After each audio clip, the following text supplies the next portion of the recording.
This is the Paul McGuire Report. I'm Paul McGuire. On today's program, we're going to connect the dots and go deeper into this Vegas mass shooting. We're going to ask the question, was this guy a Manchurian candidate? Was he radicalized by the Islamic State?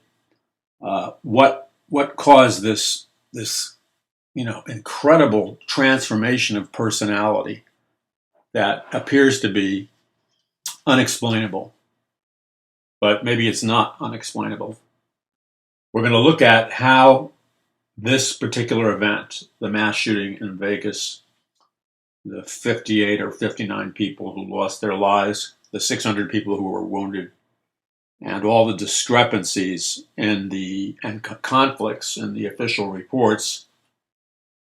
And we're going to look at this in the larger perspective by talking about the matrix in which you and I live in, and the population of the United States of America, for the most part, lives in this matrix, as does the European Union, most of the Asian nations, many of the Middle Eastern nations, and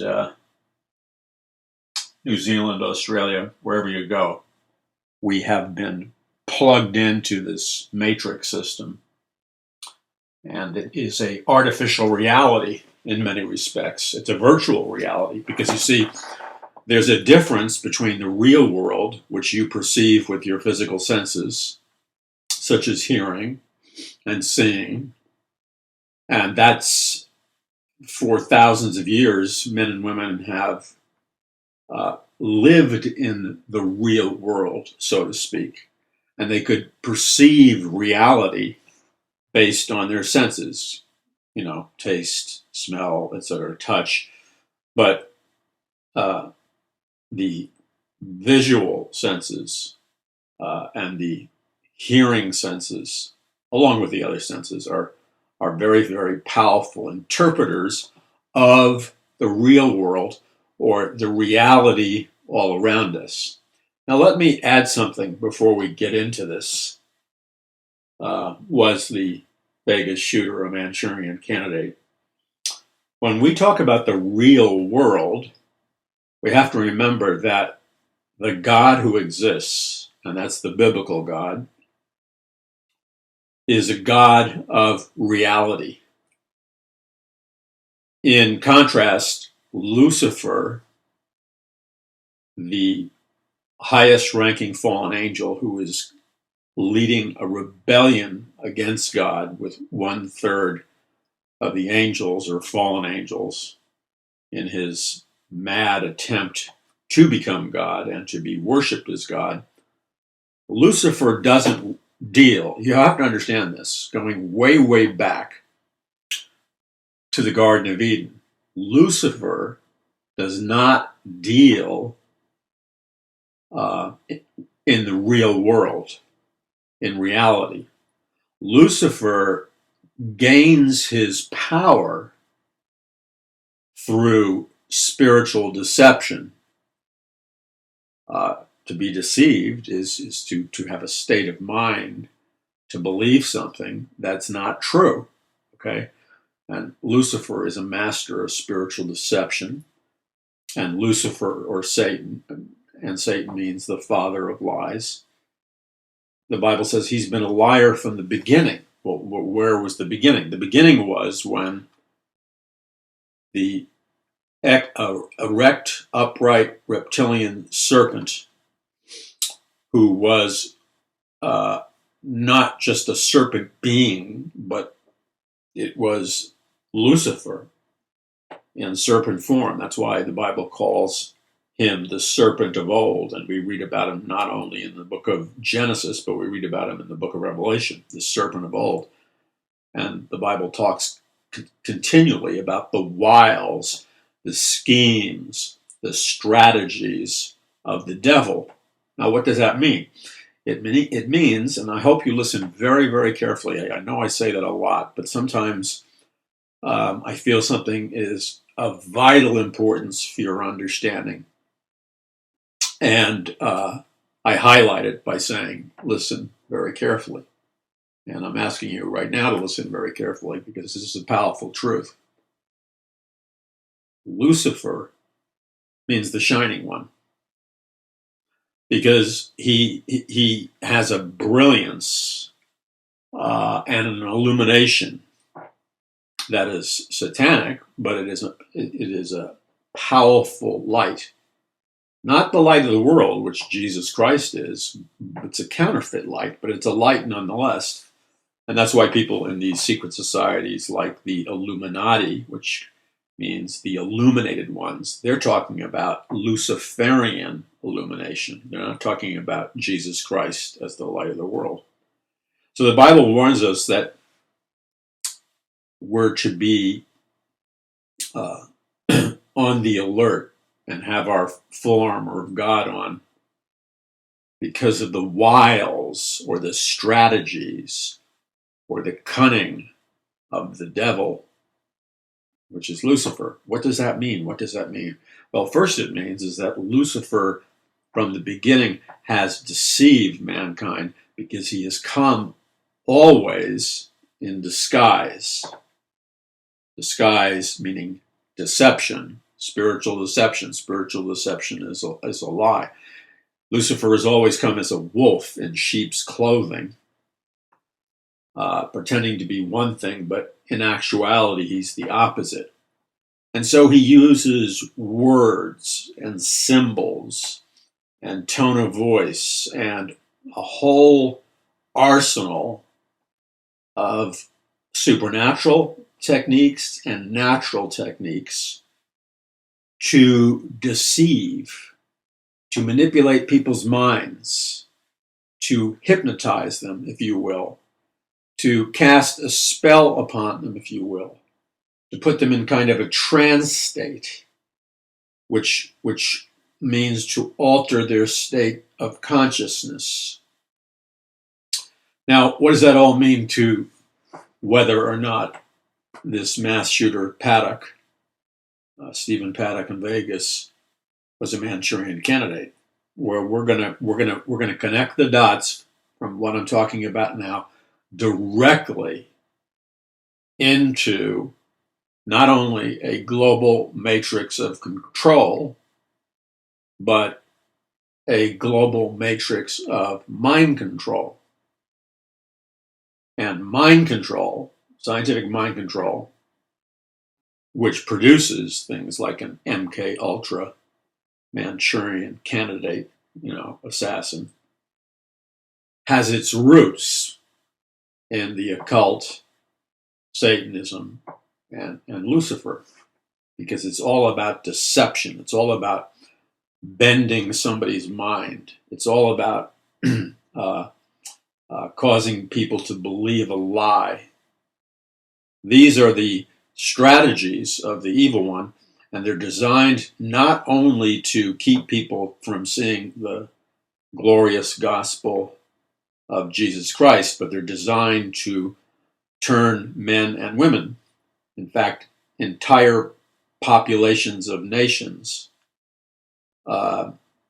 into mass mind control.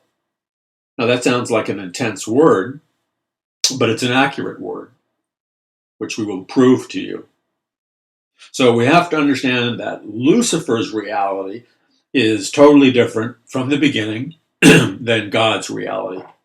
And let's give you the foundational illustration point. Adam and Eve were created in the image of God.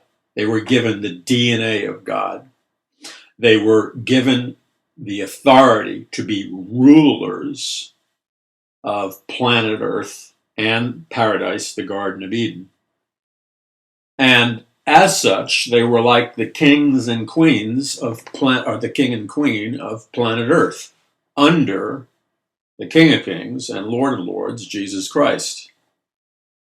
Now, that was a powerful position. And the earth at that time, the Garden of Eden, there are no human words. There's nothing in my vocabulary to describe to you how beautiful, how awesome the the Garden of Eden was. We do not have it in our current human vocabulary, nor do we have it in our current human vocabulary to accurately describe to you how magnificent and majestic and beautiful and wondrous heaven will be. Because the most beautiful things on earth, which are usually the things that God has created, such as nature and little babies and stuff like that, the stuff that God creates always ends up being the most beautiful things on planet Earth. Did you ever notice that? When man creates, man can create beauty because he is made in the image of God. And by that, I mean woman can too. But very often, what man creates is a distortion of the beauty and magnificence of God's creation. And so it's flawed, and it is oppressive, both in terms of it's very often not even beautiful. And yet man thinks it's beautiful. I'll give you an illustration in a minute. So we have to remember that whenever man or Lucifer begins to create, because God created every man and woman, you and I, to be a creator. He is the creator, capital C, but we are to be creators and to be creative. And that means we have the capacity to create, design things. So we don't have the words to express what heaven is, because heaven is so far beyond the most beautiful things we see here on planet Earth, and so was the Garden of Eden. Now, that was reality, and that's what I meant by listen closely. That was reality. That was God's world. God's world is reality. And God does not create a false world or an illusion world, an illusory world. That's what Lucifer does. You see, Lucifer, and again, I'm going to ask you to listen closely, because this is how we understand the Matrix, and this is how we understand the Vegas shooting, and this is how we understand all the chaos, all the events, everything that is increasing in intensity all around us at a dizzying pace. We have to remember that Lucifer, or Satan, is a liar, and so he manufactures reality. Manufactured reality is not real reality. It's a counterfeit. It's a lie. What he designs and makes is not real.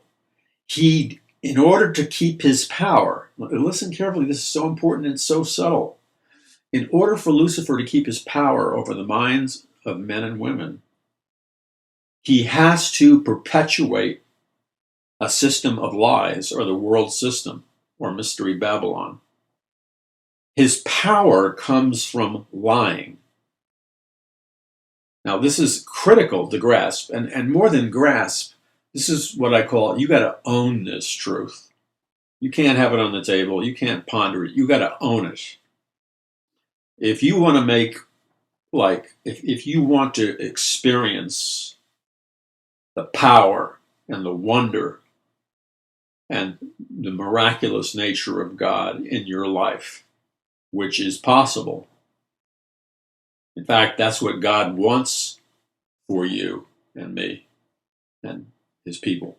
He wants us to experience, he calls it the abundant life, but he means life in all of its vibrancy, its intensity, its beauty, and he wants his power and his glory and his majesty to emanate from us, so that we are people to be taken seriously, that we are people that have the power to be game changers in any situation.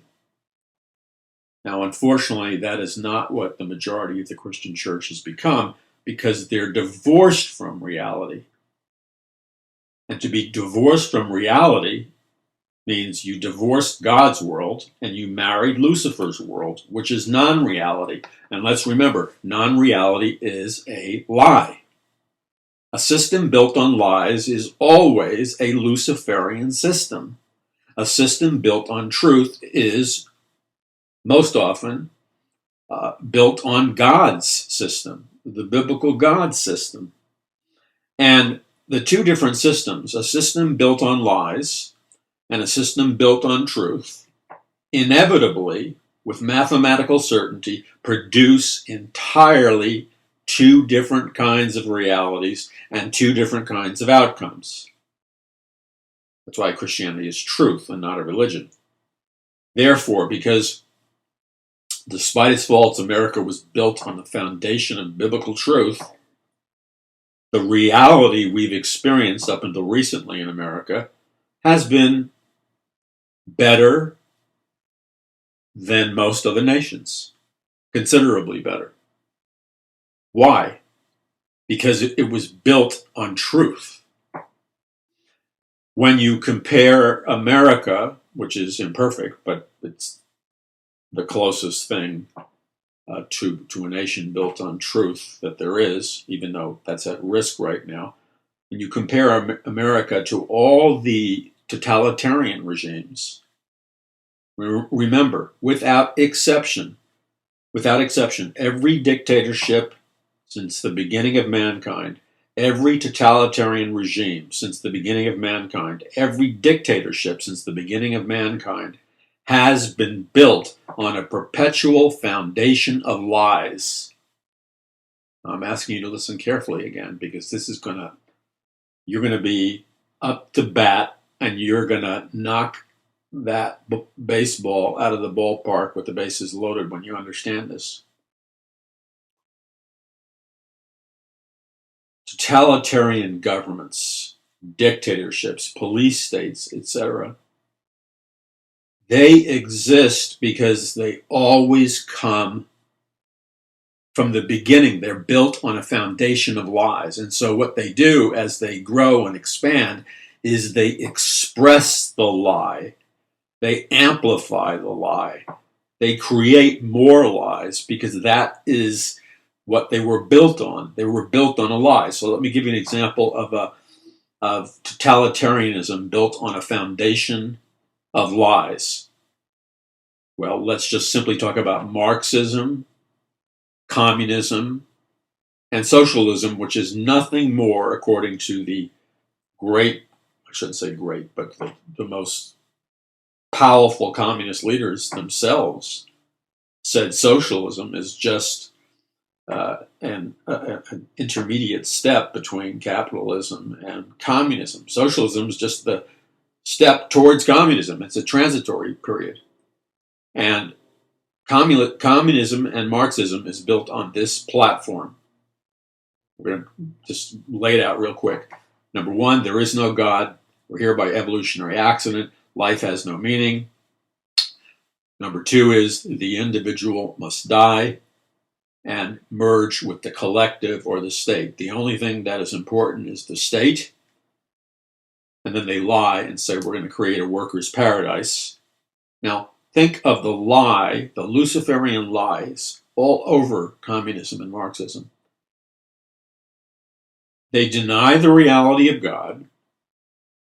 They lie about the origins of mankind. They lie about the promise of a workers' paradise.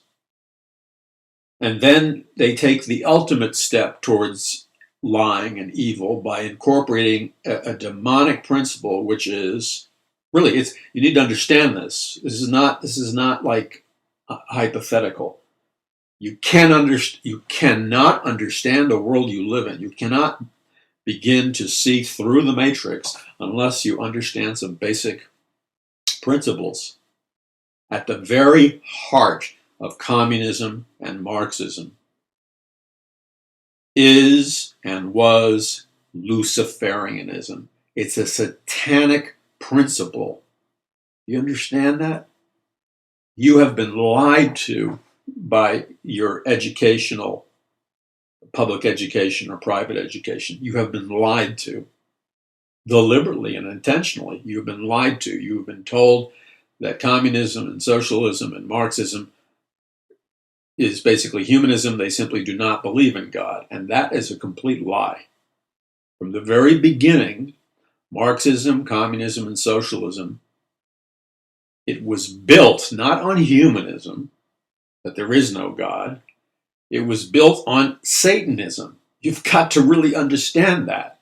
If you don't understand that, you're going to be like a sucker waiting to be taken out.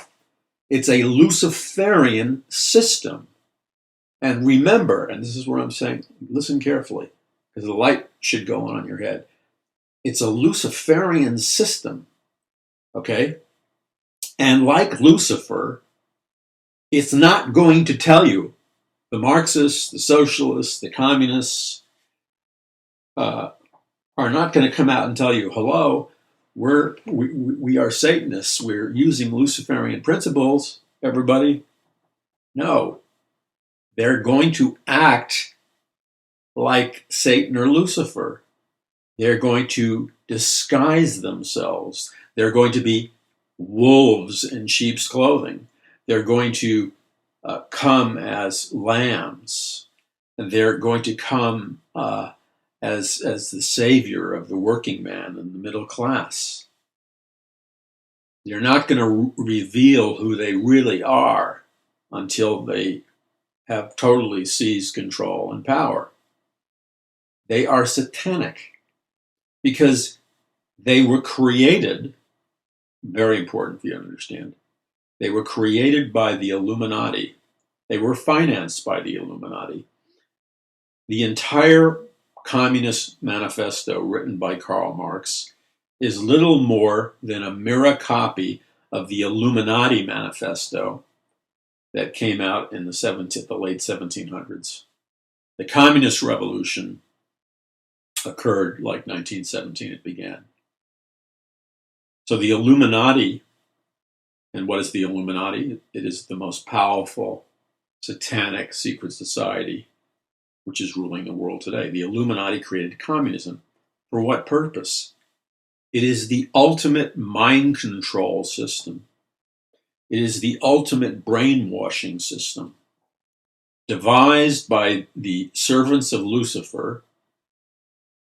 And Lucifer has a hierarchy of high-level people that rule the world for him, and then various underlings, a chain of command. And Lucifer, working with the international banking families and these very, very wealthy families, which are members of the Illuminati and Luciferians, they wanted to dominate, establish a dictatorship, and totally control with absolute raw brute force and power Russia and many other nations, China. And so the Illuminati made up this fictional belief system, which is really all based on Illuminati principles. But they wrap it in lies. They like Lucifer, who seduced Adam and Eve to activate the death force in the Garden of Eden. They get the working man, the middle class man, and they seduce him with a lie and tell them that when you have a communist revolution, you're going to have a workers' paradise. Now, when you think of paradise, that goes back to Adam and Eve. They did have paradise. But the big lie is that communist revolutions and Marxism always become living nightmares of hell, brutal dictatorships where the people are oppressed, they lose all their freedoms, they starve to death, they're beaten, they're killed by the hundreds of billions. That's what communism is. But they're not going to come out and say that. And so I see communists and radicals and Marxists and stuff. Many of them have the highest offices in government in the America today, or have had the highest offices in government. They're radical Marxists, secretly. And they buy this garbage because they're at the top. They get paid well for it. but it's based on a Luciferian principle. In fact, Karl Marx, the guy who wrote the Communist Manifesto, was a practicing Satanist and attended a satanic church. Okay, so it's a mind control game. And you have, well, I see these people, they're so sincere. I mean, I'm not going to say Dan Jones, the African-American politician and activist, is a Satanist. I'm not going to say that, but I look into his eyes. He's an intelligent man, but he's totally deceived. Totally deceived. And he would, if we were debating, he would do his best to eloquently challenge that, because he studied all the Marxist counter-arguments. The reason he's totally deceived is because the ideology he embraces always ends up with the same results, which is totalitarianism and tyranny. That is just horrific, hell on earth. So, Lucifer controls this world through lies, through illusions, deception, non-reality. When you deny reality, by the way, you're denying the truth. When you're denying the truth, you're embracing the lie of the world system. The world system is an entire interlocking system of lies. Many Christians don't get this, because many Christians are in the daily process of denying reality. Now, you cannot live a life in worship to God when you're at the same time denying reality. Denying reality means that you are accepting spiritual deception. You're accepting non-reality, which is a lie. So, and what do I mean by denying reality? If you're looking at everything that's happening all around us, there's a very clear, comprehensive pattern emerging, which is communicating to you and I loudly and clearly about where we are in terms of the prophetic timeline and where our world is going. So when you have millions of Christians in America denying that message, denying what reality is telling them, they have chosen to live in a lie. And to live in a lie is to live in the world system. The world system was created by Lucifer. It's a Luciferian world system, and it's based on lies. Okay, now, the Vegas shooter. And by the way, the world system and mind control and lies, if you add technology to that, you have the Matrix. So, in a very real sense, people are plugged into a very real matrix right now. They've disconnected from the real world and accepted artificial reality, a virtual reality created through technology's interpretation of reality. And that's a matrix. And the purpose of the matrix is to control your mind. And it's a Luciferian system. So I want to encourage you to, as fast as you can, pre-order my new book, Conquering the Matrix, because it deals with all this. It deals with the Vegas shooter, and it explains to you all the dynamics that are at work in this and how you can conquer it. Because if you don't conquer it, you're going to be defeated in every area of your life. So you can still pre-order the book. It's extremely up to date, and it explains these things. It explains the Vegas shooting, because it deals a lot with the Manchurian Candidate MK Ultra mind control process and its relationship to Luciferianism. And if you pre-order it, you'll still get it at the lower price, and it should arrive in like 2 to 3 weeks. Priority mail if you live in the U.S. And it will be one of the most powerful books you've ever read, because it will break the the illusion and the deception that's embedded in you that you don't even know is embedded in you. And it'll set you free. And it'll help you to understand all the things in reality that are going on right now that you're having trouble understanding. We all are. It will help you to connect the dots and see what's happening so you can fulfill God's purpose in your life.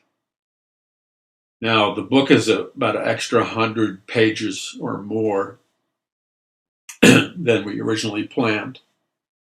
So if you pre-order now, you'll still get it at the lower price, because when we release it to the general public, we'll have to charge a higher price for it, because the extra 100 pages, which is vitally important stuff, makes it more expensive to print, and it makes it significantly more expensive to ship.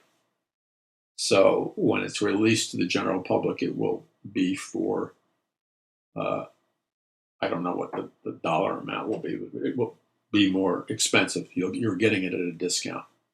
And those of you that are waiting, I thank you. You've been patient. I believe that you will find it well worth the wait. Okay, so in context with the Matrix, and we talk about this in the book, Conquering the Matrix. In fact, we got it in, even though we had to have the layout for the printer changed after the fact that it was already set up. We got in the Vegas shooting because we'd already dealt with Manchurian candidates and mind control very extensively, but I wanted to analyze the Vegas shooter in light of that, because that's front and center. So in the book, it's going to be like up to the second. We also talk about Steve Bannon's, Trump's right-hand man, but the fact that Steve Bannon has some very occult beliefs, which I thought was very interesting. And we discussed that in the book. Okay, so the Vegas shooter, so many discrepancies. Now, let's just define what a Manchurian candidate is, or MK Ultra. Okay. Scientific mind control is Luciferian, as I've said, and it has originated since the beginning of time.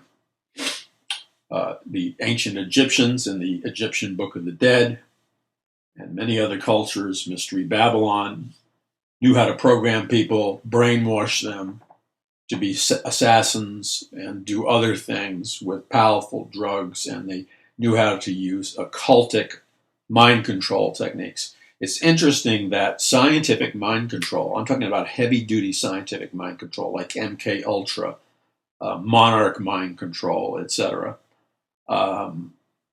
is very similar to satanic ritual abuse.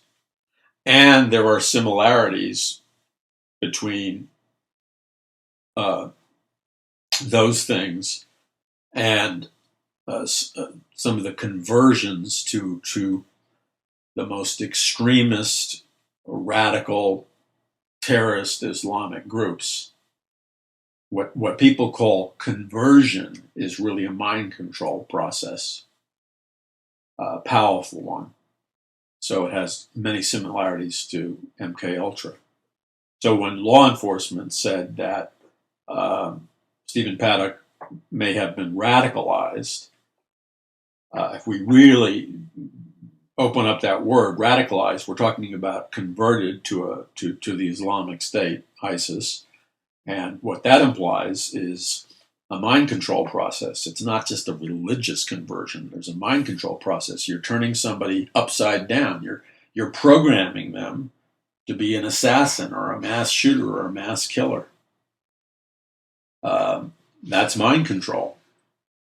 So, mind control has been around forever, and it's been used by the occult secret societies and satanic ritual abuse.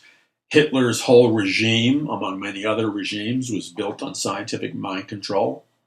His propaganda was based on scientific mind control.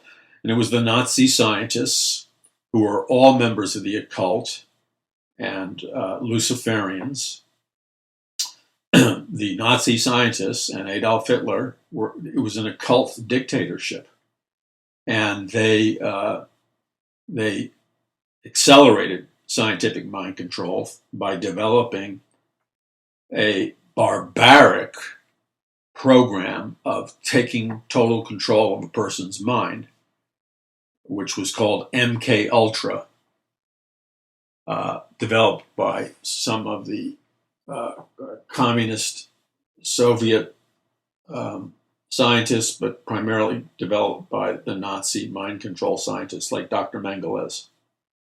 And they would use the victims in the concentration camps to conduct inhuman experiments on, to perfect their mind control technology. And we have to remember that the entire Third Reich was a satanic occult dictatorship. And their scientists were all involved in the occult secret societies in Germany, like Skull and Bones, like Vril, like Thule. And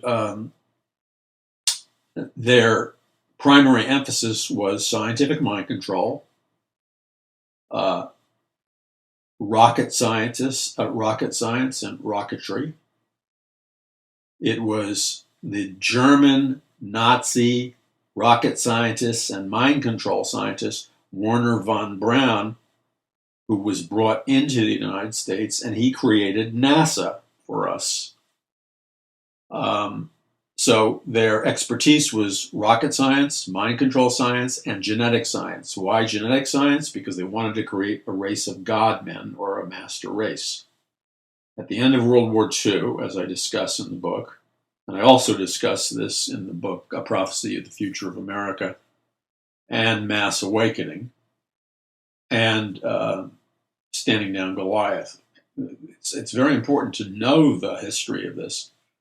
So at the end of World War II, our government, through the CIA, brought in 10,000 Nazi mind control scientists, rocket scientists, and genetic scientists. And they gave them like unlimited monetary budgets, secret laboratories. They became the heads of already established think tanks and hospitals, and were given research facilities. And they were spread out in different locations across the United States. They had their names changed, and most people didn't even know they were here. But they, I believe, started what many people are calling the Nazification of America. Because you got to remember, these were not just scientists, these were extremely evil, demonic, satanic men. And so when they came here, because our government wanted access to their technology to compete with Russia, because Russia was getting their share of Nazi scientists. Not only did they bring with them their scientific knowledge, but they brought with them their satanic beliefs and practices. So one of their developments was called MK Ultra, and it was a mind control program which consisted of a basic formula which revolved around the usage of LSD, a very, very powerful psychedelic drug. And so they would shatter a person's mind by dosing them regularly with the psychedelic drug LSD. Then they would, I'm throwing it out scattershot, but it was a methodical procedure. They would expose them to just total shock. They would expose them to unbelievable pain, sleep deprivation, massive doses of LSD, hypnotic programming, and they would destroy their personalities and fragment their personalities and embed into their subconscious through repetition and shock. And when I say shock, making these people see things and experience things that were so barbaric and savage and demonic, it's impossible to describe. And they would program these people whose minds at the time were just being blown out by massive doses of LSD. They would program them for all kinds of things, but specifically for assassinations and clandestine activities. And then, after they had hypnotically programmed them, they would use electroshock therapy, far higher doses of electricity than standard electroshock therapy, to create what are called amnesia walls in the personality, so that they could not remember the horror of their programming or what they were programmed to do. It's buried so deep in their subconscious that they would live the rest of their lives apparently carrying out normal functions, not even knowing they were programmed. And then at some later date, years or decades later, that hypnotic programming can be activated by a trigger. It could be a phrase like, I don't know. I can't think of a dumb phrase right now. A phrase like, I can't think of a phrase. My mind's blanked out. Some dumb phrase, okay? Like, oh, isn't it a wonderful day? Okay? I mean, that's like a phrase, but that could be a trigger word. Or a symbol comes at them, something symbolic. They're sitting, let's say, in a baseball game, and right in the seats right in front of them are people, a man and a woman dressed like cowboys, a cowgirl, and a cowboy. And that's the trigger. Or a phone call with a particular word, or a specific, unique ringtone could be a trigger. And then what that does is, like, it activates the hypnotic state, and then they carry out their mission, which could be a political assassination, a terrorist attack, any number of things. Now, nobody can prove these, that this, by the way, I talk about all of this in Conquering the Matrix and in the first book, A Prophecy of the Future of America, and Mass Awakening, and Standing Down Goliath, but especially the brand new book, Conquering the Matrix. So, as I discuss in the book, Lee Harvey Oswald, people believe, was a Manchurian candidate with mind control programming who was sent to assassinate President Kennedy. There are many people who believe that Sirhan Sirhan, who assassinated Robert Kennedy, was a mind control Manchurian candidate. Now, it's almost impossible to prove if these things are true because of the secrecy. But both of those men and most of the people who are mind control programmed assassins have little similarities to them. They're almost all, without exception, lone wolves or loners. I mean, it's like when you hear somebody's a loner and something horrible happens, the first thing most people think of is like, oh, here we go again. Somebody's under mind control. The usage of psychiatric drugs is very common. So Sirhan Sirhan, his lawyers, tried to defend him by saying he was subjected to some kind of scientific mind control. And Sirhan Sirhan, I mean, immediately after Robert Kennedy was assassinated, was saying, they tried to program me. And in his notes, he was talking about the words he kept hearing. And then he blacked out. He doesn't remember, doing what they accused him of doing. I don't know if he did it or not. I mean, there were witnesses, so I suppose he did it. But he says he did it because he was under scientific mind control. And Oswald had mysterious trips to the Soviet Union and was inquiring about getting LSD. And the thing about these people who are under scientific mind control and are Manchurian candidates, their backgrounds, their biographies are very weird. There's missing years. They're loners. Everything's scattered. Their biographies are always mysterious. Their backgrounds are missing things, or live in one state here, and there's an oddity about them. But the point is, you can program anyone. I mean, I shouldn't say anybody. People who have unusually strong wills and people who have a clear set of beliefs and know what they believe and why they believe are highly difficult to program and mind control. The communists in North Vietnam, when they were subjecting our troops during the Vietnam War to mind control procedures and breaking them and trying to program them, they said that the people that were practically impossible to mind control program were Christians who really believed the Bible and really had a strong set of biblical beliefs, and who were, because of that, were truly patriotic to America and had reasons why they were patriotic to America. The communist North Koreans said they were like impossible to program with mind control. That should be a tip to you as a parent, as a person, as a Christian, that if you know what you believe and why you believe, and like the dynamics of mind control and these things, you will be impossible to program because you have too much knowledge and clarity of mind. The people that are easy to program are the people that are basically walking around in a trance state already. They don't know why they believe, or they don't think, they don't question, they're kind of in a fog. Those people are easy to program. So with Paddock, an interesting thing came about, and that was his girlfriend, who could have been his handler. Well, we don't know who she is. We don't even know who all the characters were around this. Remember that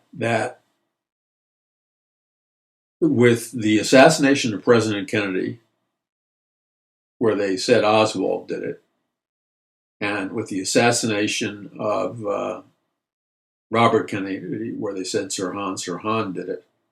I mean, even if Sirhan was there and fired at Robert Kennedy and hit him, there were accounts of multiple shooters in the Robert Kennedy assassination, and there were accounts of multiple shooters in the Oswald JFK assassination.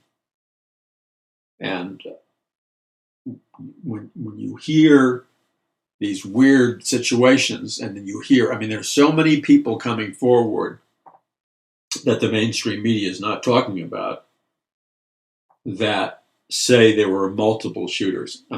Another couple of people today said it. A woman in a country music crowd said she heard multiple shooters. The guy who was running the hotel room next to Paddock, he was either from New Zealand or Australia, he emphatically said he saw multiple shooters. And then there was that video, I don't know if it's still up on the internet or whether it was taken down, which shows a fourth floor window in the Mandalay Bay Hotel, and Paddock was on the 32nd floor, and you see bursts of light as if from an automatic assault rifle, which would suggest that there were other shooters shooting on the crowd from the fourth floor of the Mandalay Bay Hotel. Numerous reports of multiple shooters. And there were other people in the hotel who said there were multiple shooters. So, there's a similarity in terms of this Manchurian candidate analysis, and that is Paddock seems to play the role of like the patsy, the guy you blame, but it's really done by a team or somebody else. Not saying that Paddock may not have been involved, but there very well could have been a team. And when you look at the Sirhan or the JFK assassination or the Robert Kennedy assassination, Oswald was like a patsy. He was the fall guy. Sirhan was the fall guy. There were reports when Kennedy was assassinated by numerous people that there were a whole bunch of shooters on a grassy knoll. Okay. And also, when you look at the film, and you know what, I have this part of the film edited, uh, three DVD series called American Dictatorship, and people have been ordering it because I have the footage showing Kennedy in his presidential convertible with Jackie Kennedy, and you see his head being hit from bullets from two opposite directions. You can see it clearly, and his head is rocking back and forth because as it's blowing off, forgive me, he's rocking forward and backwards. So it's obvious that he has been shot by at least two different bullets from two opposite directions. I mean, there's no way you can miss that. Which says there had to be more than one shooter.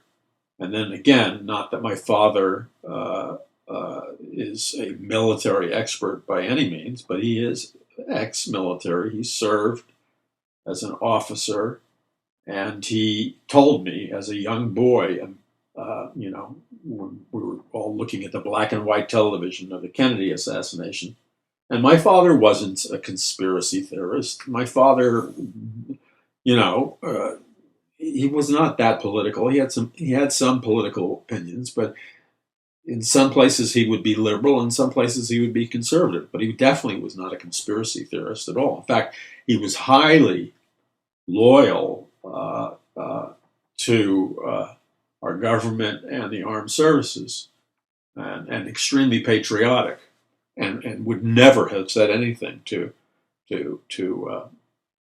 be critical. But he did tell me. He said, "Look, I'm totally familiar with that rifle that Oswald used." He said, "There is no way that Oswald could have fired that rifle from that distance and accurately hit President Kennedy. It's impossible. That rifle can't do it." No, he said, even if Oswald was an expert marksman.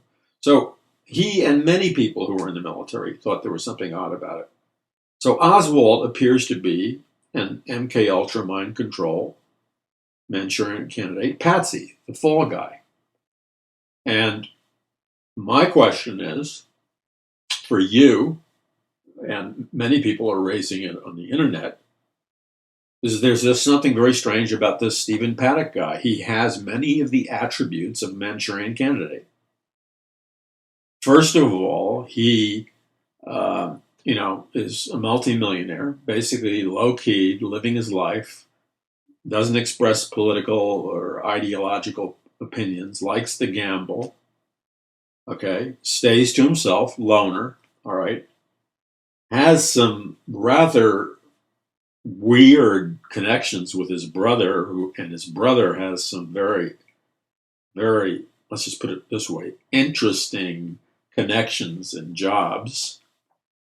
How does a guy like Stephen Paddock, who basically showed absolutely no sign of being this type of person, how does he go through what appears to be a total personality change? How does he become a monster? And then, most of all, I mean, let's get real. How does a guy like Stephen Paddock, with no military training, no training in professional training in shooting of these assault rifles, how does this guy, come on, I mean, really, you know what? You know the joke, don't drink the Kool-Aid? That comes from, most of you know where it comes from. It comes from the Jim Jones cult, where he took his followers down to Ghana. They were brainwashed. They were under mind control. And they were so much under mind control that they would kill themselves on Jim Jones' command, which they did by drinking Kool-Aid that was filled with a deadly poison, and after they drank the Kool-Aid, they would die. So that's where the remark, don't drink the Kool-Aid, comes from, because it implies you're brainwashed and you're going to end up dying, or something bad is going to happen to you if you drink the Kool-Aid.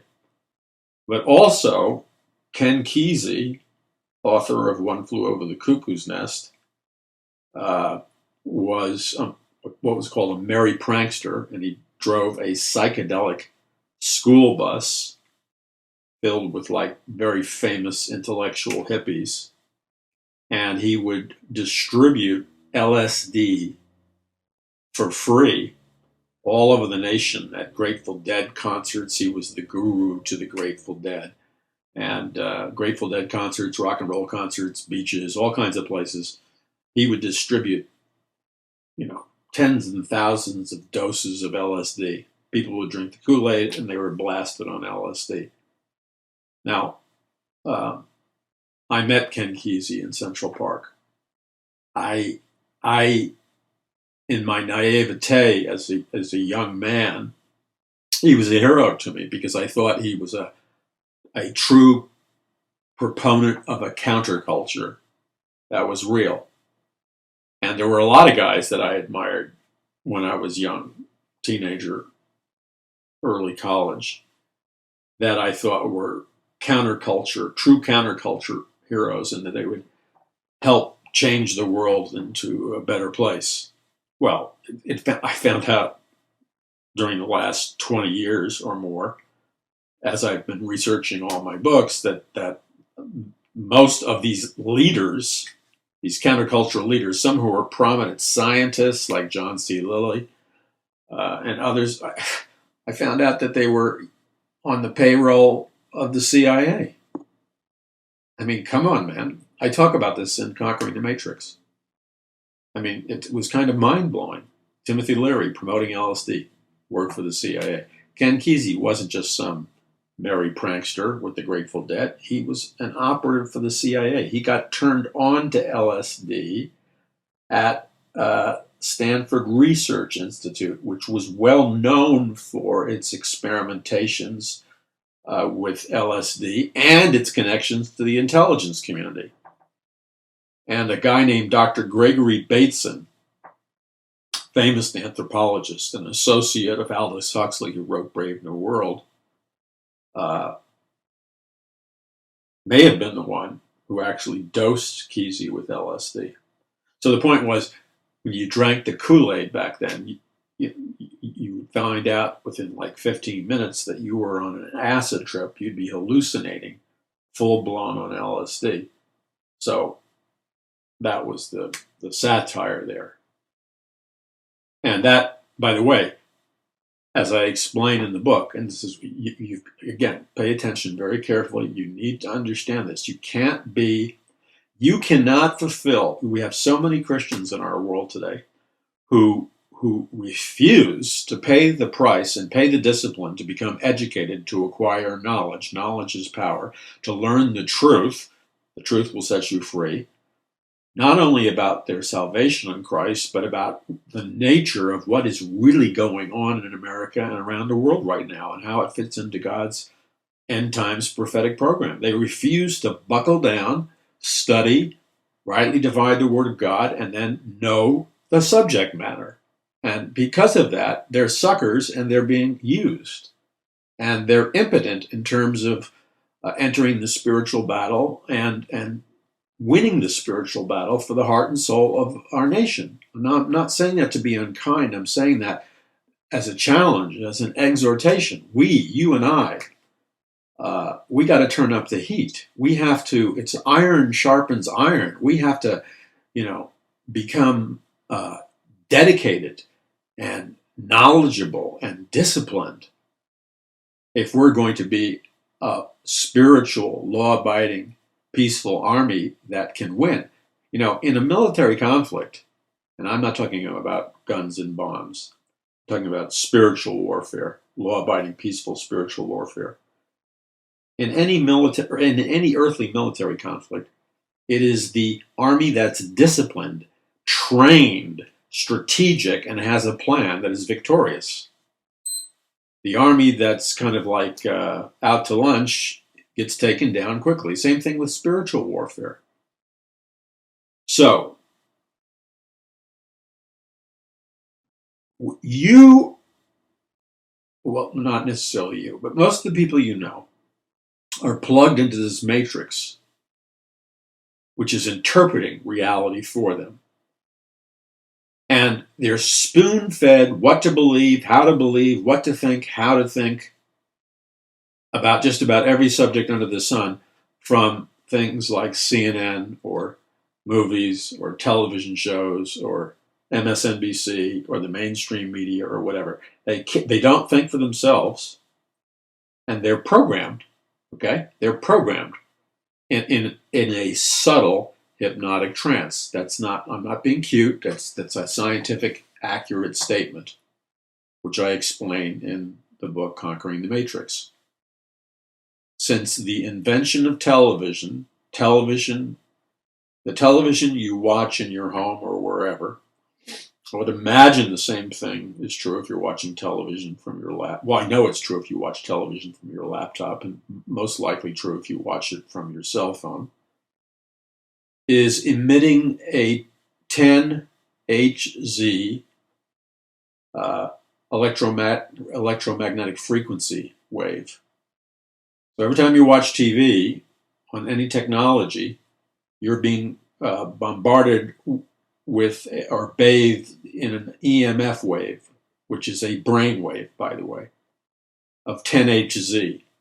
And as I said the other day, 10 Hz is a specific brain wave. And do you think for one moment that it was not intent? I mean, this is what I mean by like unplug your brain out of the matrix so you can see reality. You think it was just a coincidence that your television set broadcasts, movies and news and stuff at 10 Hz EMF waves, a brain wave? You think it's just an accident? Well, if you do, let me just remind you what 10 Hz does. 10 Hz emits, so you're watching the pictures on television, the audio on television, and you're being bathed in a 10 Hz brainwave state. 10 Hz is an alpha brainwave state. That means it puts you into a positive, receptive mood. It puts you into a mild hypnotic trance. And it actually has some beneficial things because it can cause students or anybody who wants to learn, it can improve your concentration and your mood and your focus so that you're able to pay attention and absorb information without, drifting to different subjects in your head.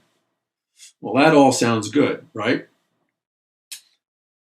But that means that the downside is that the 10 Hz brainwave, the alpha state,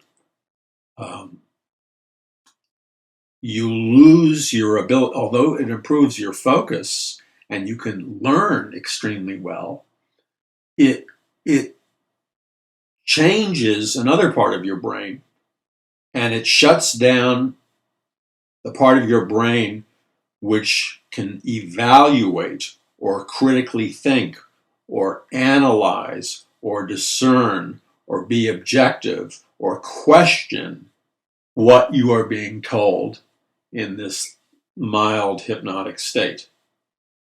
In other words, you lose your filters. So you just absorb everything like a sponge, whether it's evil, whether it's good, whether it's right, whether it's wrong, whether it's propaganda or whatever. It goes right into your subconscious and you accept it as true. That's the quirk of the 10 Hz brainwave state, and that's intentional. It's great for brainwashing people because even though it helps you to absorb messages, you don't have any filter. You can't say, wait a minute, that doesn't sound right, or that's a lie. You see what I'm saying? You lose your discriminatory ability. And that is perfect for brainwashing people. And now all of you know what I'm talking about because all of you, including me, and probably you, have seen somebody, or we ourselves, you've seen people in like a zombie state, like they're in literally like they're in a trance watching TV, and they got this glazed over look in their eyes, like maybe they've been watching TV for 6 hours, and they look like slightly sleepy, glazed over look in their eyes, and you try to get their attention, and they're just like one with the TV, and then you shout, and then you have to shout sometimes really loudly 2 or 3 times, and they go, oh, what? Well, they were in a trance. No, I'm not joking. They were in a trance state. And you can the key to science, listen carefully, this is a very important principle. Sorry for sounding so pedantic. Scientific mind control is based on a number of principles. Hypnosis is an important component in scientific mind control. So 10HZ puts you in a hypnotic state. What is a hypnotic state? A hypnotic state is a state that is similar to the 10HZ alpha brainwave state. A hypnotic state puts you in a light trance state where what you are told to do when you're under a state of hypnosis, which is a trance state, it's also what is called by psychologists a dissociative state. When you're hypnotized, you can be programmed to do, think, and believe many different things. And then when the trance is over, you don't remember that you were programmed. But the hypnotist can use a trigger word or whatever, which will immediately cause you to fall back into that hypnotic state or do what you were told to do while you were under a state of hypnosis. And probably many of you have seen comedy shows or stage shows and stuff where you see people go through a hypnotic state. It's kind of weird, isn't it? Okay. Now, just think about it. You add to those, this is a mild hypnotic state. And by the way, I go through all this in Conquering the Matrix. That's why you need to get it, because it'll help you understand what's going on in your world. The psychologist that kind of made serious developments in this hypnotic state was a psychologist named Milton Erickson, who developed a technique called conversational hypnosis. So while he was chatting conversationally with his patients, he could, and he would ask their permission in a very subtle manner, but just by talking to him in a very pleasant tone of voice, he would put them in a hypnotic state. And he could do that to a crowd speaking before a podium. And there are many people who say that, who are experts in the Erickson hypnotic technique, who say that Barack Obama, when he was president, in his speeches was incorporating Erickson's conversational hypnotic techniques to put the audience in a trance state and embed ideas and beliefs. Okay. So all mind control programming is based upon certain principles, which is at a certain point, you have to put the person you're going to give mind control instructions or beliefs to into, when you're dealing with scientific mind control, it has to be a heavy dutier trance state, hypnotic state, or what they call a dissociative state. And in scientific mind control, like MK Ultra or Manchurian Candidate stuff, you amplify what I was just talking about by heavy doses of LSD, sleep deprivation, repetitive commands, isolation, shock, pain. I mean, you perfect the process, and you can literally tear apart, deconstruct a human personality and their memories, and then build it back together again and they won't remember a thing because you'll give them powerful electroshock therapy that creates amnesia wall barriers. They won't remember a thing. Okay, so going to this Paddock guy, this mass shooter, what explains this seemingly inexplainable change in personality? Well, one thing that's interesting, and one of the law enforcement officers made this point. He said that ISIS has, well, no, he said that he may have been radicalized by an Islamic terrorist group. Now, here's the thing. ISIS has claimed, people thought it was a PR stunt, but there are continuing reports from ISIS saying that Paddock was converted to ISIS. He became a soldier of the Islamic State, a jihadist. And, they just didn't say it once. They have made claims in their media repeatedly. And ISIS claimed through their news agency, the Amaq news agency, they stated that the Las Vegas attacker is a soldier of the Islamic State who carried out the attack in response to the calls for targeting coalition countries. They claimed he had converted to Islam recently. And the new issue of their magazine or news organization, Al-Naba, ISIS claims Stephen Paddock converted to Islam 6 months ago.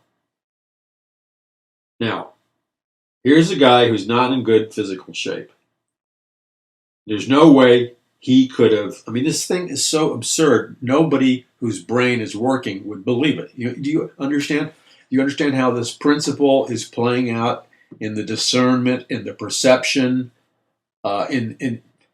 think of the millions of people in America, especially, but millions of people around the world, and think of millions and millions of people in America watching their TVs, people you know, family members, people that go to your church, and they don't realize it, but because they're in a very subtle trance state, which is a low-grade hypnotic state,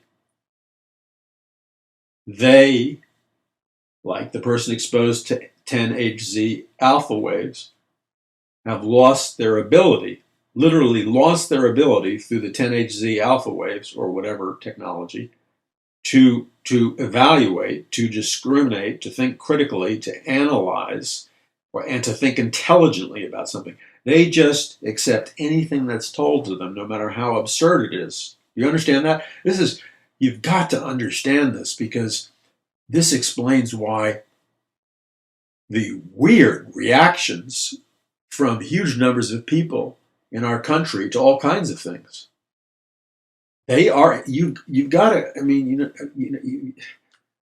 I wouldn't walk around telling them they're in a trance state. I would, but I wouldn't walk around. I wouldn't recommend that you do it. I have no problem doing it. I have done it.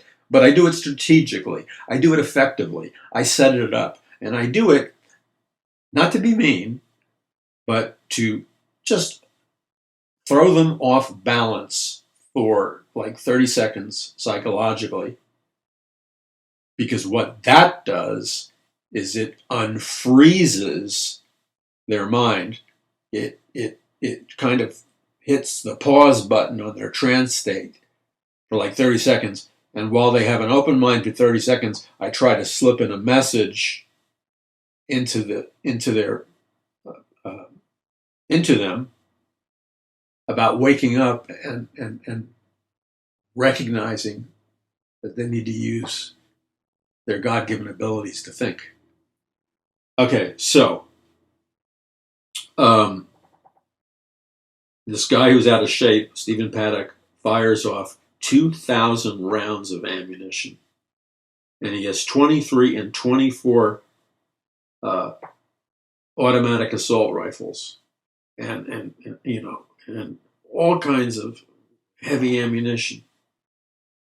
Now, if your brain is working, if your perception process is working, if you have any analytical abilities left, if you can reason, if you can question, if you can look at the big picture, if you can be discerning, if you can exercise critical thinking, then you're going to look at some of these discrepancies and you're going to be troubled by them, and you're going to ask questions because your logic would demand that you ask questions, which is, how does an overweight, physically unfit 64-year-old guy who really doesn't know how to, he's not military trained, has not been seriously trained in shooting automatic assault rifles,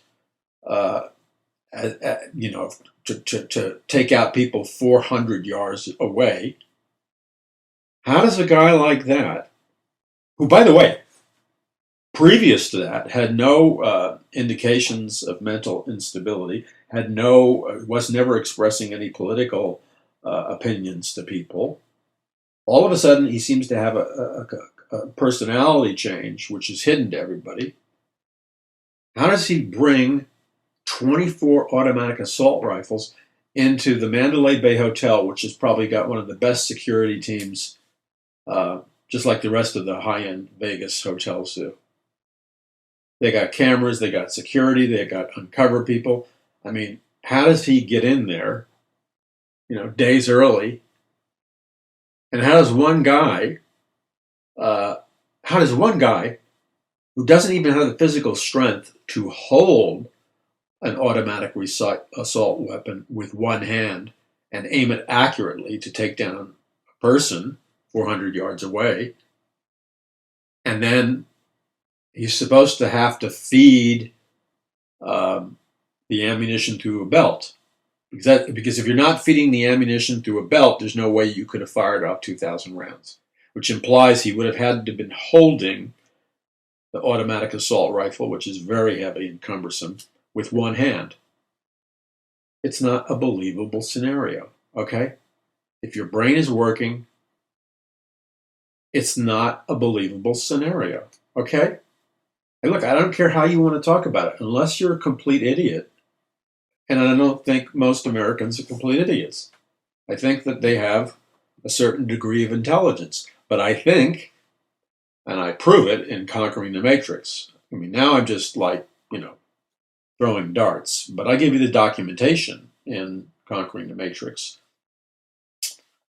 about how, beginning in the educational system, the right brain of many generations of American children going through this educational process all the way to university and college, they systematically, through a deliberate educational process, had their right brain development suppressed or blocked.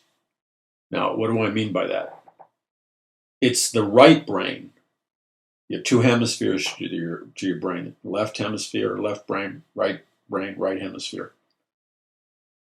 The left brain is responsible for certain functions. The right brain is responsible for other functions. The left brain is a very good accountant, can be a very good manager, can be very good at many things that are necessary and important in life. Okay? That is the left brain. But the left brain, like the 10HZ alpha wave state, is compliant, follows orders, doesn't question, follows procedures. All right? Like a dog that's been through obedience school.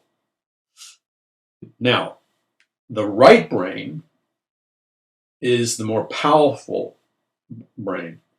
It can look at the big picture. It can innovate. It can create. It can question. It can discern. It can use critical thinking. It can analyze. It can see through, there's a word for it, see through the blank. It doesn't accept what it's told at face value. It has the ability to take things apart, see through deception, envision, create inventions and businesses and all kinds of things. That's what the right brain does. So somebody whose right brain is functioning properly would look at all the discrepancies with this Paddock Vegas mass shooting scenario, and the right brain would be just like humming along at 1,000 miles an hour, processing the data, the discrepancies, analyzing it, coming to conclusions, recognizing that there's serious holes in the story. But if you've had your right brain suppressed for 20 plus years in an educational process, your right brain is shut down. And how do they suppress the right brain? They starve it to death. In schools, they deliberately deprive the student all the way up to college and university. They give them very, very little, almost none, projects, assignments, etc. They're no longer trained with classical musical instruments. Whether you like classical music or not, whether you liked playing the violin or whatever or not, when you practice classical music, because of its complexity, creates massive numbers of new neurological pathways and neurons in your brain. So it amplifies your intelligence and makes your right brain soar. Any creative project you do, where you have to write an essay with your own ideas, where you have a discussion, where you're creative, where you're engaged, where you have to kind of invent your own rules, where you're free to allow the more powerful part of your brain to expand and grow, question, discern, evaluate, then you're a psychologically whole person. But if you've been deprived of those opportunities in the classroom experience, which numerous generations of young Americans have been deprived. I wasn't. I went to public school. I had to play this stupid, what was the big violin? I couldn't stand it. But that and my childhood, my right brain was given all kinds of stimulus to grow. And even people, just the average kid, had more stimulus to grow his right brain. Today, they lie to the parents. The big lie is, oh, your child's doing well on the test scores. He or she must be really intelligent. That's a total lie. The purpose of the tests are to measure your compliance. If you simply regurgitate in a non-thinking manner what the reading material or the teacher told you, and she's not even allowed to innovate in her or his teaching. They have to teach from a prescribed book. If you're simply regurgitating, like a robot, what you've been given, and you're not allowed to think about it or question about it, there's a suppression of your right brain going on. And you are what they want you to be, a perfectly compliant, servant-like, and I don't mean it in a Christ-like sense, non-thinking, happy worker bee in the New World Order, no matter how much money you make. So to a certain degree, millions of Americans have been psychologically mutilated and literally they can't see what you can see because their right brain is suppressed. It's not functioning. Now, you can do many things to jumpstart and reboot your right brain, but unless you do those things, you're just gonna, see what these people do when they see the Vegas shooting. They don't perceive. They don't look at the big picture. They don't analyze. They don't question. They're zombified. And when CNN tells them this is the way it is, or MSNBC or Time or Newsweek or whatever tells them this is the way it is, They simply accept it without thinking about it, like people in trance state, because that's what they were programmed to do for all the years they were in school. They were programmed to accept the information that the teacher or the textbook or whatever was giving to them, not question it, not think about it, regurgitate it back. And if you regurgitated it back the way it was given to you without questioning, then you'd have a higher test score. But your right brain was dwarfed. So when they look at reality, they're plugged into the matrix. Because people who have been scientifically dumbed down are a totalitarian state's dream. And that's the matrix. They no longer think for themselves. It's like somebody surgically removed their brain. They no longer have their own core thoughts, ideas, beliefs, and opinions. They simply respond with the programmed belief systems, which is a matrix. They're plugged into the matrix, and the matrix is connected to what we call the world brain, the global brain, and the hive mind. Now, as I explain in Conquering the Matrix, which you can get at paulmcguire.us, that's paulmcguire.us. As I explain in the book, I'm just telling you, like, the very beginning stuff of this connectivity to the world brain and being plugged into the matrix. When I said matrix, that wasn't meant as kind of a humorous or just an arbitrary name for the book, Conquering the Matrix.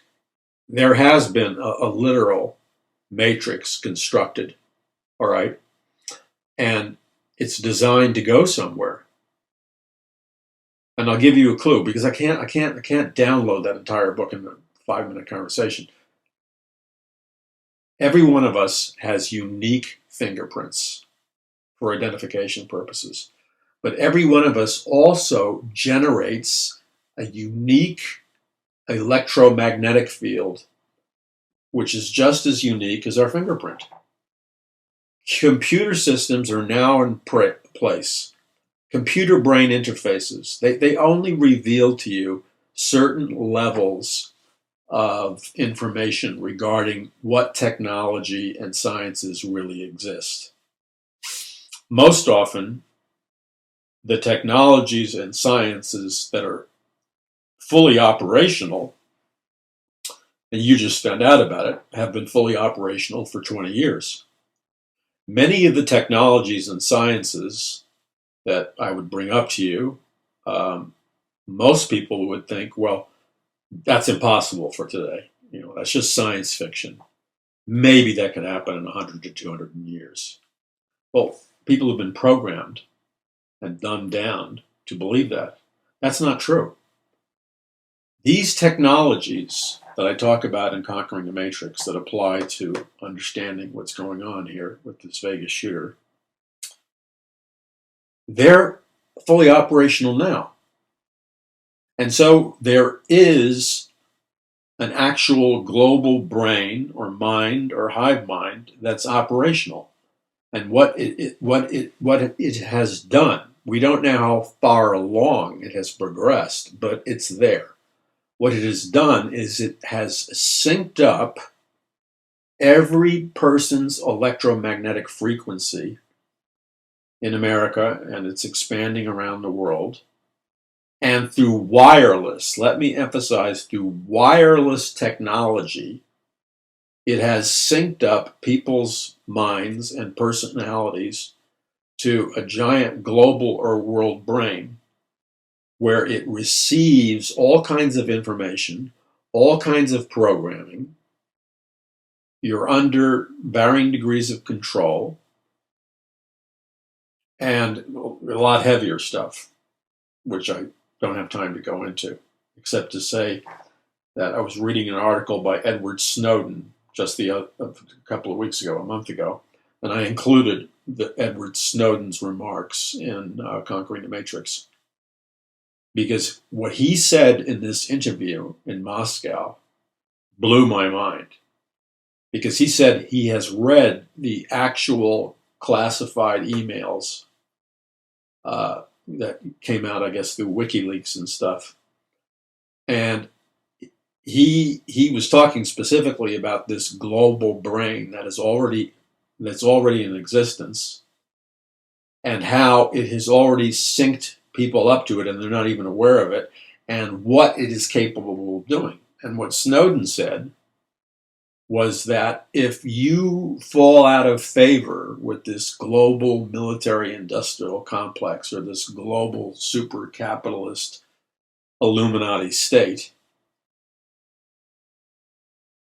the same brainwaves, which are wireless, that plug you into a very real matrix called a global brain, they can control your thoughts, they can plant things in your subconscious, but they can cause you to die incrementally, because exposing you to select electromagnetic frequencies destroys your immune system and can cause specific diseases. So you would die over a period of a year or two or three, and it would be considered a natural death. Nobody would have a clue.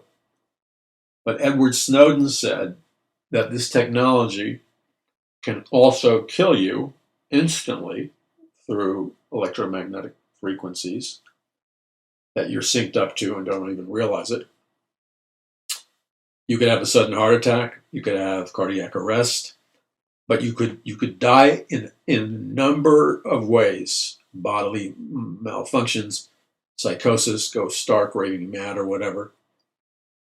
And even though you would die like instantaneously, it would not be traceable by an autopsy report.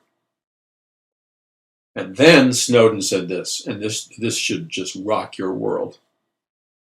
Snowden said he built a Faraday cage in his apartment house complex or whatever where he lives. And a Faraday cage is designed, he placed his whole living quarters, living room, bedroom, kitchen, everything inside of this Faraday cage. And what a Faraday cage does is it blocks electromagnetic frequencies, scalar technology, Wi-Fi waves, frequencies of any kind from penetrating the Faraday cage. Because Edward Snowden is acutely aware that they can mess with his mind, they can program him, they can drive him crazy, they can hypnotically take over his personality, and they can kill him. Because that technology is up and running now. And so what Snowden said in this interview in Moscow, he said, if I had not built that cage immediately, he said, we wouldn't be speaking today, I would be dead. Which Snowden was telling you directly that he would have been taken out through electromagnetic frequencies, and nobody would have known it. And then he shared a story which is bone-chilling. He had to catch a flight or something to another nation or something. He had to travel. And when he and his staff that was accompanying him were leaving his home or apartment or whatever, which is surrounded by a Faraday cage, the minute they got outside the protection of the Faraday cage and they were running to catch either a plane or a train, he said he was talking to somebody who was very famous, and they were talking back and forth, and his mind and this other person's mind, and you would know the name of this person, they were hearing voices in their head, and they were having these extreme and powerful and overwhelming thoughts about committing homicide, which was completely something that he would never think, and the person with him would never think. And they had to use every ounce of their willpower to fight it off, this compelling desire to commit homicide until they got out of the range of these electromagnetic frequencies, which were targeting them, possibly from satellite or whatever. So do you get the message? And I discussed this technology in Conquering the Matrix. Do you understand the ramifications of this? If he was not aware of the technology, and if he was not a strong-willed person, and if he was not knowledgeable about this, he may very well have succumbed to it. But he was being attacked in order to take him out by having him commit murder or something by hypnotically programmed suggestions coming through EMF waves. He's not a nut. He's not crazy. So do you see what this matrix thing can do? So when we talk about Paddock, he could have been programmed at a location. He could have been programmed when he converted to Islam. He could have been programmed by some secret group somewhere at some, deserted hospital or whatever. And the maintenance of the mind control could have been done through EMF waves, and including the trigger. So the Islamic State said he converted to Islam. And as I said on the other program, if you're a normal American person and you suddenly go through a radical religious conversion experience to radical extremist Islam, where you're changing all your belief systems 180 degrees, and you're willing to die or blow yourself up, as a jihadist warrior, you need to understand that level of religious conversion is not merely your typical religious conversion. It contains many, many, many of the scientific elements of scientific mind control, MK Ultra, Manchurian Candidate programming, because you've totally hijacked a person's mind and soul, and you have turned them in from somebody that's not even political or ideological and nonviolent, and you've turned them into a killer willing to sacrifice his or her life in jihad against your own country and shoot and massacre your own people. And something that police advisors have been talking about is the fact that this guy Paddock deliberately selected a crowd that represented Americana, a country music festival filled with Christians and conservatives. And they were saying that was not an accidental target, and it could mean he was radicalized or mind control programmed by ISIS. All right, because there's so many discrepancies. Now, the important point is his girlfriend or whatever she is, handler, I don't know what she is, she said that he had been acting very strangely when he was sleeping. He was crying out and screaming in the middle of the night and wrestling with something and saying like, no, no, no, like he was fighting something off, like he was in major conflict over apparently what he was going to do.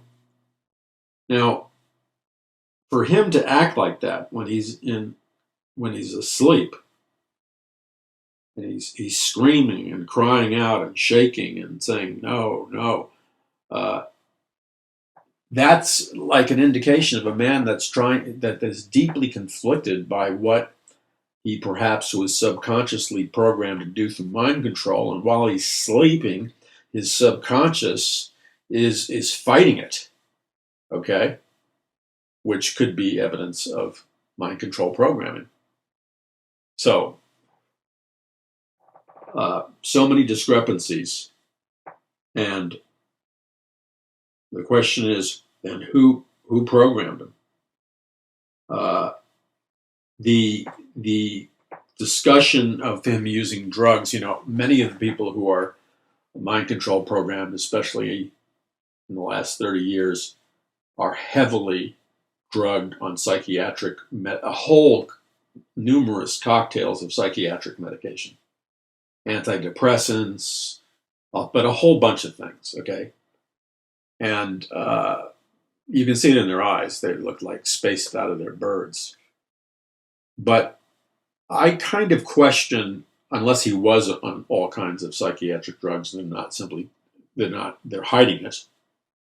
But the mere taking of 2 Valium a day, or Valium over, 60 days or whatever. Again, I keep hearing the narrative that Valium, like having a couple of drinks, lowers your inhibitions.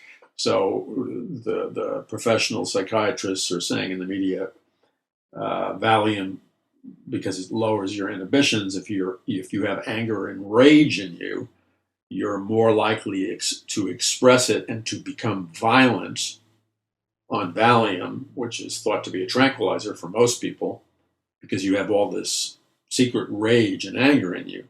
It kind of lets your defenses down and you unleash the rage and anger.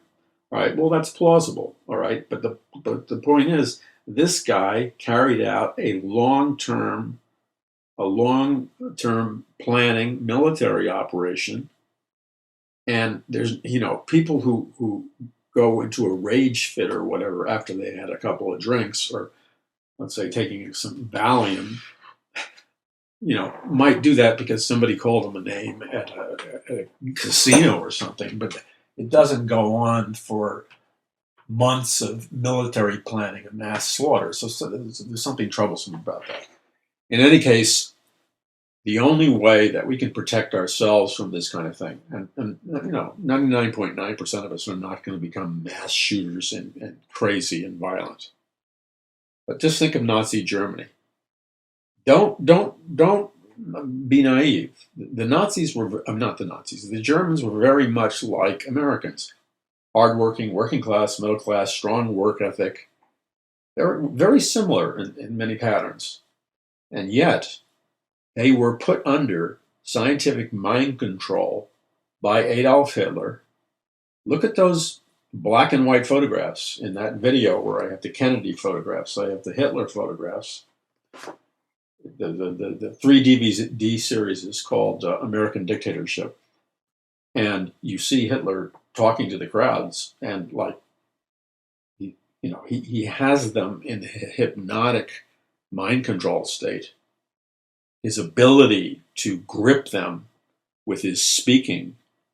The Germans, when they were listening to Hitler on the radio or going to his rallies, were literally in a hypnotic mind control state. And the Nazis used all kinds of secretive mind control technologies. They were highly sophisticated in programming the average middle class, working class German. So not to become, Manchurian candidates and kill people, but to simply go along with the program. And that's what I'm trying to express with you. You cannot be a victorious Christian. You cannot be the person God has created you to be if you're being programmed and you don't realize it, like the Germans were. So Hitler used a very sophisticated communication style. He knew how symbols like the swastika and lightning bolts program people subconsciously. He put fluoride in the drinking water of Germany. It was the first nation in the history of Earth to put fluoride in the drinking water. And as I told you on yesterday's program, an American doctor was sent over to Germany to oversee all the water plants of the drinking water of the German people. And he began to notice that fluoride was being put in large doses in the water supply. And he conducted a very serious scientific investigation as to why fluoride was being put in the drinking water of the German people. And he wrote a very articulate medical scientific research paper saying that the only reason fluoride was being put in the drinking water of the German people was that the chemical fluoride reduces a person's ability to think for themselves, and it destroys a person's ability to resist, like a Hitler type thing. It just kind of like makes them passive, and they lose their ability to perceive what's happening to them. Now, that's just one little trick Hitler used. Think of all the other technologies which we haven't gotten into today. And don't kid yourself. You are being bathed, even as we speak, in Wi-Fi signals, EMF waves, electromagnetic frequencies of every conceivable sort, emanating from satellites, cell phone towers, your neighbor's Wi-Fi system, or whatever. What kind of programming, emotional state of consciousness are these electromagnetic waves producing? These EMF waves that I'm talking about, as I discuss in Conquering the Matrix, they are also the electromagnetic frequencies that allow programs like HARP to modify the weather. These are the same EMF waves that are used in weather modification technology and weather modification warfare. Now, what I found sad was that most people will laugh at you and say you're a conspiracy theorist for believing that. That's never bothered me. There are a lot of people in science who are studying the field of geoengineering, which is the scientific study of what I just described, as well as other scientific ways of controlling the environment. But for those of you that think weather modification weapons, freak weather, massive weather changes, massive weather patterns can all be generated artificially through EMF waves. Okay? Now, that isn't debatable, and it's not a conspiracy theory. That's in scientific journals everywhere. But let me give you the slam dunk proof that would shut up all the people in the mainstream media that would squawk conspiracy theory. And if you bring it up to a friend and they laugh at you and call you, tinfoil hat person or whatever, you can shut them down with one sentence. I have the complete sentence and the complete statement in Conquering the Matrix. The former CIA director, John Brennan, was giving a speech before the Council on Foreign Relations, which is of course televised. And I have a transcript of that speech in Conquering the Matrix, where he talked openly about the reality of weather modification technology, that it exists. And he also made reference to what the usage of chemtrails are all about. So right there, one of the most authoritative figures in the nation, before one of the most prestigious, in their eyes, globalist elite gathering, the Council on Foreign Relations, the former head of the CIA is openly saying in a speech he made last year that we have the scientific ability to modify and control the weather, and we have the scientific ability to use chemtrails to change weather and all kinds of things. So in one fell swoop, he says this is real, and that should shut up everybody who makes criticisms. I mean, end of story. You don't even have to argue with them. You just tell them that factually, and that's, well, what can they say? They can't say it's not true. The CIA director just said it was true. I encourage you to get the book at the discount. It will be out in about 2 or 3 weeks, sent priority mail to your house. It's Conquering the Matrix. Help us get this kind of information out. This is real ministry, by the way. Real ministry is not valid unless it connects to real life. And people who know what's going on, knowledge is power, they're the ones that can win a spiritual battle for the hearts and minds of our nation. People that are clueless and in a trance state, they've already been marginalized because they can't think. Do you think that a spiritual army can occupy the land, as Jesus Christ said, or effectively win souls for Jesus Christ? If we're in a battle for the hearts and minds of mankind, which we are, how can we possibly be effective if we don't know how to win the battle for the hearts and minds of mankind and what we're up against and how to undo it? That's why I call it conquering the matrix. There's a way to conquer it. But otherwise, you're kidding yourself. You'll evangelize, nobody will be saved. You'll disciple, nobody will be discipled. You'll occupy, and you'll lose the land. That's what's happening to the church right now. Because it has not chosen to believe God's word, to seek the face of God, and to diligently seek after knowledge in the many ways that God commanded us to throughout the scripture.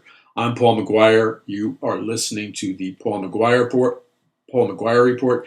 Visit paulmcguire.us. That's paulmcguire.us. If you believe in what we're doing and you want to support us with your donations and financial contributions, we appreciate it. If you want to pray for us, let us know.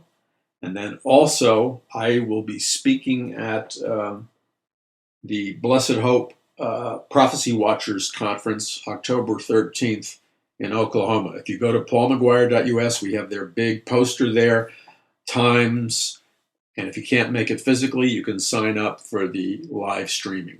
36 speakers. It will be a powerful event. I'll be there, and I'd like to see you there. And if I can't see you there, you'll be able to catch, I give 3 messages. You'll be able to catch 2 of my messages in the main auditorium via live streaming.